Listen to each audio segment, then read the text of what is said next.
Good morning বন্ধুরা, সবাইকে শুভ সকাল। তো প্রত্যেক দিনের মতো তো আজকেও সকাল সকাল গা পা ধুয়ে রান্নাবাড়া স্টার্ট করে দিয়েছি। আর কালকে আমার বাড়িতে একটা ঘটনা হয়েছে, তার মানে আমার ছেলেটা সুপার থেকে পড়ে গিয়েছে।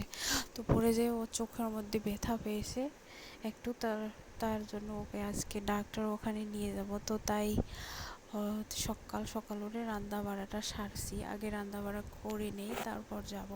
তো আমার সঙ্গে আমার মা যাবে, মানে শাশুড়ি মা যাবে, বাবু, আমি আরও ওর ঠাকুমা, তিনজন মিলে যাব। তো রান্না বাড়াটা আমি সেরে নিচ্ছি, তারপর তিনজনে রেডি হয়ে তারপর খাওয়া দাওয়া করে আমরা চলে গেলাম ডাক্তারের ওখানে। তো ডাক্তারের ওখানে যেয়ে ওষুধ টষুধ দেওয়া হয়ে গেল।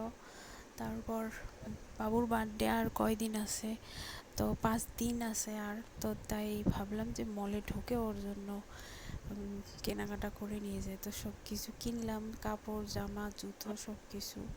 তো আজকের ব্লগটা এখন থাকি ছোট্ট, টাটা, বাই বাই।